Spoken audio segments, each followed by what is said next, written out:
Assalamualaikum, welcome back to my channel Spice Up by Dawlat. வீடியோக்குள்ளே போகிறதுக்கு முன்னாடி இது வரைக்கும் ஸ்பைஸ் அப் பை தௌலத் சேனலை சப்ஸ்கிரைப் பண்ணாதவங்க சப்ஸ்கிரைப் பண்ணுங்கள். கூடவே இந்த பெல் ஐக்கனை கிளிக் பண்ணிங்கன்னா நான் போடுற வீடியோஸோட அப்டேட் வந்து உங்களுக்கு நோட்டிஃபிகேஷனாக வரும். இன்றைக்கி நம்ம பார்க்க போகிற ரெசிபி ஒரு இஃப்தார் ரெசிபி. இன்ஸ்டண்ட்டாக ரோல் ஷீட் ரெடி பண்ணி உடனே செய்யக்கூடிய ஒரு ரெசிபி தான். ஸோ இதுக்காக வந்து நம்ம கடையில் போய் அந்த ரோல் ஷீட் வாங்கிட்டு தான் செய்யணும்லாம் கிடையாது. யார் வேணால் இந்த ரெசிபியை செய்யலாம். ரொம்ப ஈஸியான ரெசிபி. வாங்க வீடியோக்குள்ளே போகலாம். ஃபஸ்ட் சிக்கன் பாயில் பண்ணலாம். 1/4 கிலோ சிக்கன் எடுத்திருக்கேன், போன்லெஸ் சிக்கன். இதுக்கு வந்து 1/2 டீஸ்பூன் ஜிஞ்சர் கார்லிக் பேஸ்ட்டும் ஒரு 1/4 டீஸ்பூன் அளவுக்கு சால்ட் ஆட் பண்ணியிருக்கேன். நம்ம சிக்கனை பாயில் பண்ணும் போது அதுவே தண்ணி விடும். ஸோ அதனால் நம்ம ஒரு 1/4 கிளாஸ் தண்ணி ஆட் பண்ணால் போதும். இதை நான் வந்து ஒரு லிட் வச்சு க்ளோஸ் பண்ணி பாயில் பண்ணுறேன்.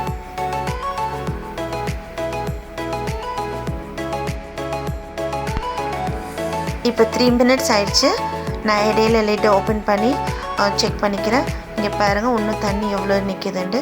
ஸோ இப்படி நம்ம பாயில் பண்ணுறதுனால சிக்கன் வந்து நல்லா சாஃப்டாயிரும். இப்போ தண்ணி நல்லா வற்றிருச்சு. இப்போ வற்றினக்கப்புறம் கேஸ் ஆஃப் பண்ணிவிட்டு இப்போ ரோல் செய்கிறதுக்கு ஷீட் ரெடி பண்ணலாம்.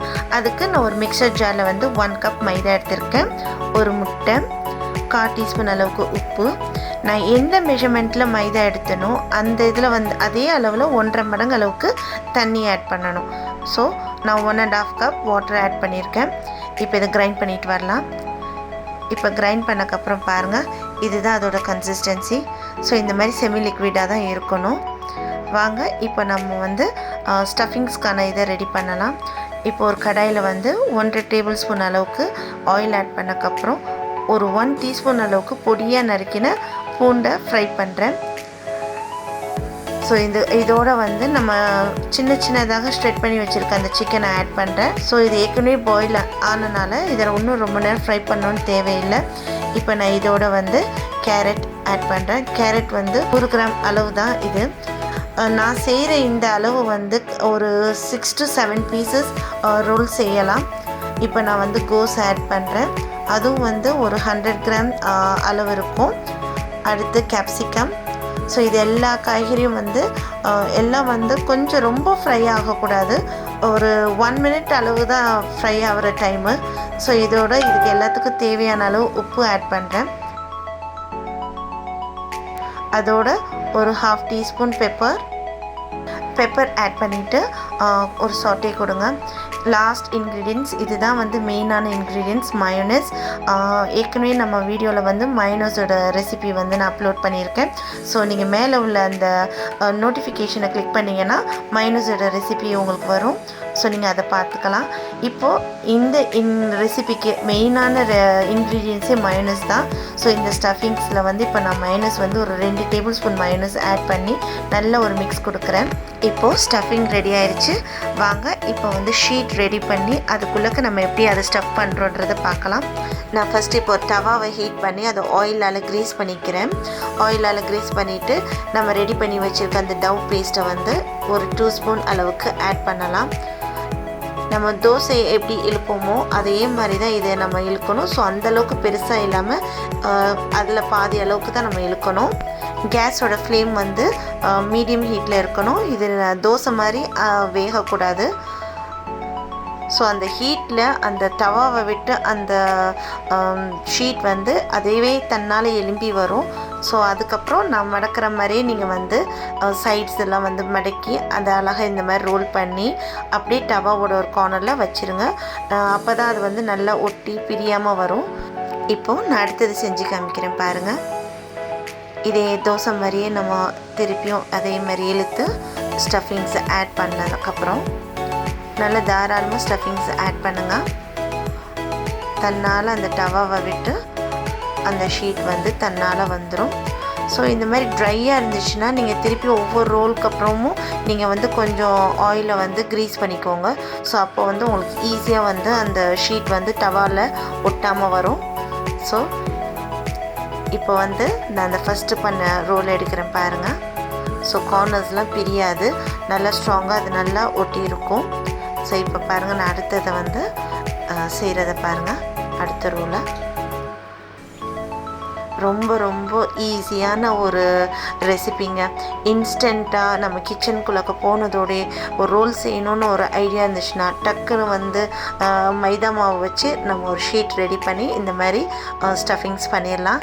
இதுக்காக நம்ம வந்து கடையில் வந்து இந்த ஷீட் வாங்கி தான் பண்ணணும்னு இல்லை. ரோலோ சமோசா கூட இந்த மாதிரி ஸ்டஃபிங்ஸ் ரெடி பண்ணி வச்சுட்டு சமோசாவை ஃப்ரை பண்ணுறதுக்கு முன்னாடி இதே மாதிரி ஷீட் ரெடி பண்ணிவிட்டு அதுக்கப்புறம் ஸ்டஃப் பண்ணிவிட்டு அதுக்கப்புறம் ஃப்ரை பண்ணலாம். ஸோ இந்த மாதிரியே நீங்கள் ஷீட் ரெடி பண்ணி சமோசா செய்கிறது ரொம்ப ஈஸி, ரோல் செய்கிறது ரொம்ப ஈஸி. ஸோ இன்ஷால்லா நீங்கள் எல்லோரும் உங்கள் வீட்டில் இந்த ரெசிபியை நீங்கள் வந்து ட்ரை பண்ணணும். ஸோ ஷீட்டை வந்து கிடைக்காதவங்க, உடனே வெளியே போய் வாங்கணும்னு நினைக்கிறவங்க டக்குன்னு வந்து இந்த மாதிரி வீட்டில் செஞ்சே நீங்கள் வந்து இஃப்தாருக்கு ரெடி பண்ணலாம். இப்போ நான் அடுத்த ரோல் செய்கிறதுக்கு பாருங்கள், நான் எப்படி செய்கிறேன்றதை பாருங்கள். ஸோ ஸ்டஃபிங்ஸ் வந்து ஆட் பண்ணும்போது கொஞ்சம் நிறையவே ஆட் பண்ணுங்கள்.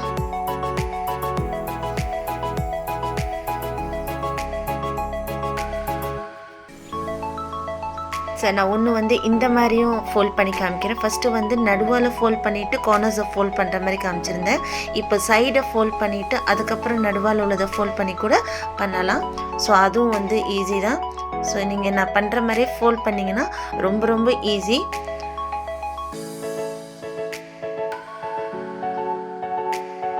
ஒவ்வொரு ரோலையும் ரெடி பண்ணுறதுக்கு முன்னாடி நீங்கள் வந்து டவாவை இந்த மாதிரி க்ரீஸ் பண்ணுறது வந்து கொஞ்சம் ஈஸியாக இருக்கும். உங்களுக்கு வந்து அந்த ஷீட் வந்து டவாவில் ஒட்டாமல் ஈஸியாக வரும். ஸோ நான் இப்போ எல்லா ரோலையும் வந்து ரெடி பண்ணிடுறேன்.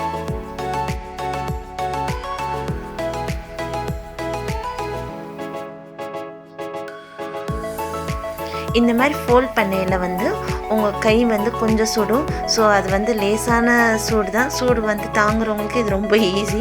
ஸோ இது அந்தளவுக்கு வந்து கையை பேர்ன் பண்ணுற அளவுக்குலாம் சுடாதுங்க. நம்ம கை பொறுக்கிற அளவு சூடு தான் இருக்கும்.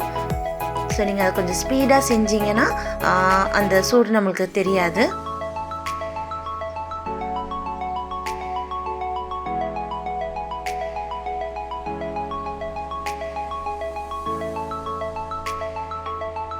நான் இப்போ பாருங்கள் எல்லா ரோல்ஸையும் ரெடி பண்ணிட்டேன். நம்ம டீப் ஃப்ரை பண்ணுறதுக்கு முன்னாடி மேலே கோட்டிங் கொடுக்கணும். ஸோ நான் பிரெட் க்ரம்ஸை வச்சு கோட்டிங் கொடுக்க போகிறேன். ஸோ அதுக்கு முன்னாடி ஃபஸ்ட்டு ஒரு எக்கை வந்து நல்லா பீட் பண்ணிக்கோங்க. இப்போ அந்த ரோலை வந்து எக்கில் வந்து டிப் பண்ணக்கப்புறம் இந்த மாதிரி பிரெட் க்ரம்ஸில் வந்து இப்போ நான் டிப் பண்ணுறேன். ஸோ இந்த மாதிரி நல்ல கோட்டிங் கொடுத்து ரெடி பண்ணி வச்சுக்கோங்க. ஃபஸ்ட்டு எக்கில் டிப் பண்ணிவிட்டு நல்லா இந்த மாதிரி நான் எப்படி கோட் கொடுக்குறேன் அதே மாதிரி கோட் கொடுத்துட்டு பிரெட் க்ரம்ஸ் வந்து வீட்டில் பிரெட் க்ரம்ஸ் இல்லைன்னா பிரெட் பேக்கெட் இருந்துச்சுன்னா அதை வந்து மிக்சியில் கிரைண்ட் பண்ணி எடுத்துட்டிங்கன்னா அதை கூட நம்ம யூஸ் பண்ணிக்கலாம்.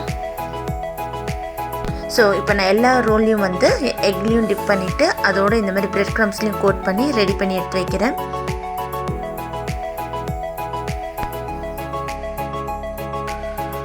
இப்போ எல்லா ரோல்ஸும் ஃப்ரை பண்ணுறதுக்கு ரெடி ஆயிடுச்சு. வாங்க இப்போ ஃப்ரை பண்ணிட்டு வரலாம். இப்போ நான் வந்து ஃப்ரை பண்ணுறதுக்கு வந்து ஒரு கடாய் எடுத்திருக்கேன். அந்த கடாயில் வந்து டீப் ஃப்ரை பண்ணுற அளவுக்கு ஆயிலும் ஆட் பண்ணிட்டேன். ஆயில் வந்து நல்ல மீடியம் ஹீட்டில் இருக்கணும். ஸோ மீடியம் ஹீட் ஆனக்கப்புறம் தான் நம்ம வந்து இந்த ரோலை வந்து இப்போது ஃப்ரை பண்ணி எடுக்கணும். ஸோ ரொம்ப நிறைய வந்து ஒரே நேரத்தில் ஸ்டஃப் பண்ணாதீங்க. நான் 3 என் கடாய்க்கு பொருந்துற அளவுக்கு நான் வந்து ஒரு 3 இப்போ ஃப்ரை பண்ணி எடுக்கிறேன். உண்மையிலே அவ்வளோ டேஸ்ட்டாகவும் அவ்வளோ கிறிஸ்பியாகவும். இப்போ நம்ம வந்து இந்த டீப் ஃப்ரை பண்ணுறனால ஆயில் இழுக்குமா, நம்ம சாப்பிட்டோயில பாருங்கள் கையில் ஆயில் கூட இருக்காது. அந்தளவுக்கு வந்து எண்ணெயும் இழுக்காது. அவ்வளோ ஒரு டேஸ்ட்டாக இருக்குங்க. ஸோ நான் ஃபஸ்ட்டு ஒரு சைடில் வெந்தக்கப்புறம் மறுபக்கமும் வேக விட்டேன். இப்போ நான் வந்து ஃப்ரை பண்ணியாச்சு, எடுத்துட்டேன். ஸோ டேஸ்டியான chicken roll is ready. So அதே மாதிரி நான் எல்லா ரோலையும் இப்போ நான் வந்து ஃப்ரை பண்ணி எடுக்கிறேன்.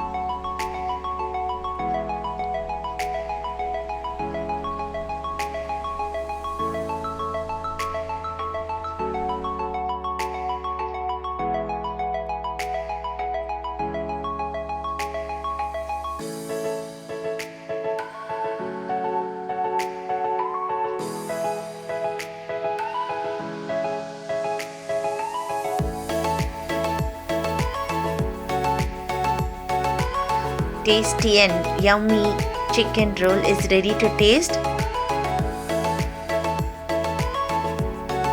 ரோல் வந்து ரொம்ப கிறிஸ்பியாகவும் சாஃப்டாகவும் டேஸ்டியாகவும் இருக்கும்.